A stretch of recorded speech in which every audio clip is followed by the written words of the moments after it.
खान साहब की रिहाई के साथ साथ उनका एक और मुतालबा था कि सियासी कारकुनों को रिहा किया जाए, जबकि हुकूमत का मौक़िफ़ है कि ये सियासी कारकुन नहीं थे, इंतशार फैलाने वाले कारकुन थे जिनके खिलाफ हुकूमत पाकिस्तान ने कार्रवाई की। बिस्मिल्लाहिर्रहमानिर्रहीम, अस्सलाम वालेकुम, मैं हूं जमशेद खान। आज कुछ हम बात करेंगे फेक न्यूज़ के हवाले से। पेका बिल जो था कौमी असम्बली से पास हुआ, फिर सेनेट में पास हुआ और अब से कुछ देर कबल जो है सदर मुमलिकत आसिफ अली जरदारी ने उस पर दस्तखत कर लिए और दस्तखत करने के बाद पेका बिल जो था वो अब पेका एक्ट कहलाएगा, एक्ट में तब्दील हो चुका है। तो फेक न्यूज़ फैलाने वाले बनाने वाले अब हो जाएं होशियार, क्योंकि पेका जो बिल था उसको बकायदा एक्ट का दर्जा दे दिया गया है और इसके बाद इस पर अमल दरामद भी शुरू कर दिया जाएगा। देखते हैं कि इस शिकंजे में कौन कौन आता है और फेक न्यूज़ के हवाले से यहाँ पर जो मुख्तलिफ किस्म के लॉबिस काम कर रही थी उनका क्या मुस्तकबिल बनता है। आज हम बात करेंगे जरा इमरान खान की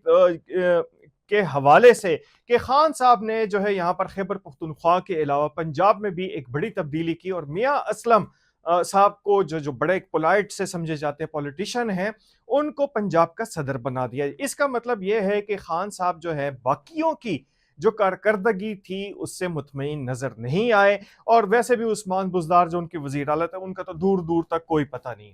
बहरहाल चलते हैं यहाँ पर खैबर पुख्तनख्वा के हवाले से कि जुनैद अकबर को यहाँ पर नामजद करने के बाद, सूबाई सदर नामजद करने के बाद जो तब्दीलियां आ रही हैं, जो खबरें सुनने में आ रही हैं, वो कुछ इस तरह की हैं कि शायद अनकरीब जो है यहाँ पर बड़ी तादाद में वुज़रा जो है सूबाई वजीर उनको तब्दील कर दिया जाए, यानी कि उसकी टीम को तब्दील कर दिया जाए, या हो सकता है कि वजीर आला भी मुस्तफ़ी हो जाए और उनकी जगह कोई और आ जाए।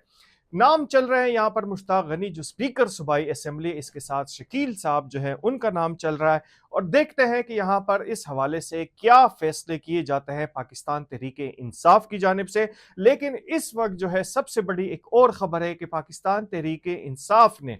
रऊफ हसन के उसमें सरकर्दगी में यहाँ पर 3 रुकनी एक कमेटी बना दी है और डिप्लोमेटिक कमेटी ये कहलाती है और इसका काम ये होगा कि हुकूमत पाकिस्तान पर प्रेशर बढ़ाने के लिए मुख्तलिफ सिफारती ज़राए इस्तेमाल किए जाएं। आखिर में इसका रिजल्ट क्या होगा, नतीजा क्या होगा कि पाकिस्तान के दाखिली अमूर में अब दावत दी जाएगी गैर मुल्की सिफारतकारों को कि वो इसमें मुदाखलत करे और खान साहब को रिहाई करने के लिए वो अपना जो है वो एक किरदार अदा करें। दूसरी जानिब जब हम हुकूमत और अपोजिशन के इस मुज़ाकराती अमल के हवाले से बात करते हैं तो आज भी सरदार अयाज सादिक का, इरफान सदीकी का यही कहना है कि खान साहब की रिहाई के साथ साथ उनका एक और मुतालबा था कि सियासी कारकुनों को रिहा किया जाए, जबकि हुकूमत का मौक़िफ़ है कि ये सियासी कारकुन नहीं थे बल्कि इंतशार फैलाने वाले कारकुन थे जिनके खिलाफ हुकूमत पाकिस्तान ने कार्रवाई की 26 नवंबर की और 9 मई के मुख्तलिफ जो है पाकिस्तान तहरीके इंसाफ के कारकुन, जिनको वो पहले कहते थे कि ये हमारे कारकुन नहीं है,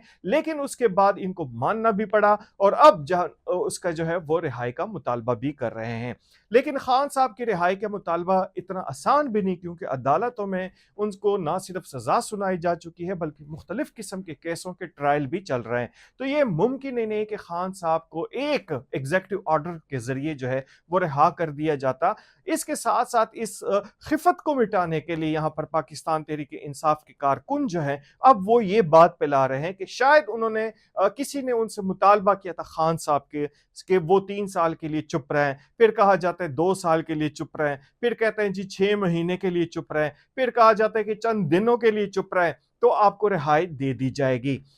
ऐसी बेपर की उड़ाना जो है वो पाकिस्तान तहरीके इंसाफ का एक खासा रहा है और वो इसमें बड़े माहिर भी हैं कि इस तरीके से अपनी खिफत मिटाते हैं और इस तरह छुपाते हैं कि अकल दंग रह जाती है। अब आते हैं हम 8 फरवरी के एहतजाज के हवाले से। उस पर भी जो क़यादत है, मरकजी क़यादत और सूबाई क़यादतें, वो कन्फ्यूजन का शिकार हैं। कोई कह रहा है कि मीनार पाकिस्तान पे होगा, कोई कहता है कि सवाबी पे होगा, लेकिन जो कारकुन इस वक्त जेलों में हैं, उनके अजीज़ व अकारिब हैं, उनको इसका अंजाम का अच्छी तरह पता है कि अगर विफाक का रुख किया या पंजाब के या दूसरे सूबे का रुख किया और वहां पर इंतशार फैलाने की कोशिश की गई तो उसका अंजाम भी अच्छा नहीं होगा। लेकिन इस हवाले से जो है, चूंकि ये मुसलसल अपने कारकुनों को वरगलाते हैं, इंतशार की तरफ माइल करते हैं, تو کوئی شک و شبہ نہیں کہ ان کے کیا عزائم ہیں، کیا منصوبے ہیں، وہ بھی پتہ چل جائے گا۔ 8 فروری اتنا دور نہیں ہے،